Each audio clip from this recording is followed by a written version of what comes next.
பறவையை வச்செல்லாம் சாஸ்திரம் இருக்குங்களா? பறவை சாஸ்திரம்னு சொல்லலாம், பட்சி சாஸ்திரம்னு சொல்லலாம், பஞ்சபட்சி சாஸ்திரம்னு சொல்லலாம். அதாவது இறைவன் படைத்த போது இல்லை பரிணாம வளர்ச்சியில் இல்லை உள்ள நிலை பௌதீக நிலையில் நிலம், நீர், நெருப்பு, காற்று, ஆகாயம்னு சொல்கிறோம். அது பரிணாமத்தில் வரும்போது வெற்றவெளியிலிருந்து ஆகாயமும், ஆகாயத்திலிருந்து காற்றும், காற்றிலிருந்து நெருப்பும், நெருப்பிலிருந்து நீரும், நீரிலிருந்து நிலமும் படைக்கப்பட்டது இல்லை உருவானதுன்னு சொல்லலாம். இப்படி 5 பூதங்கள், பௌதீகங்கள் 5. இப்படி இருக்கிற நிலையில் ஜோதிட ரீதியாக 27 நட்சத்திரங்கள் இருக்குது. அந்த 27 நட்சத்திரங்களையும் 5 பகுதிகளாக, 5 குரூப்புகளாக, குழுவுகளாக பிரிக்கிறாங்க. பூதங்கள் 5, நட்சத்திர குழுக்கள் 5. இப்படி இருக்கிற பூதங்கள் 5ஐயும் நிலத்துக்கு, நிலம் என்பதற்கான குறியீடாக வல்லூருங்கிற பறவையை பொறுத்துறாங்க. நீருக்குண்டான பறவை ஆந்தையை பொறுத்துறாங்க. நெருப்புக்குண்டான பறவை காகத்தை பொறுத்துறாங்க. காற்றுக்குண்டான பறவை கோழியை பொறுத்துறாங்க.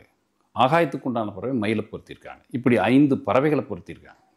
இப்படி 5 பறவைகளுக்கும் 5 தொழில்களை நிர்மாணம் பண்ணியிருக்காங்க. உணவை உண்டு, அரசாட்சி செய்து, நடந்து, தூங்கி, சாகக்கூடிய நிலை. உண்டு, அரசாண்டு, நடந்து, தூங்கி, சாகும் 5 தொழில்களையும் இந்த 5 பட்சிகளுக்கும் வச்சுருக்காங்க.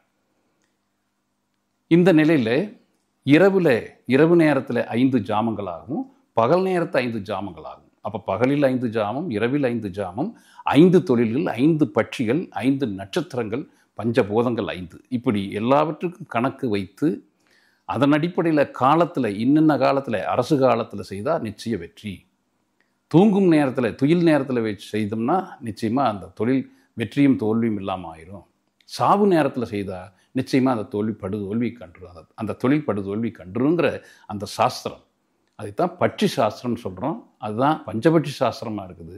அதுதான் பறவை சாஸ்திரமாகவும் சொல்லலாம்.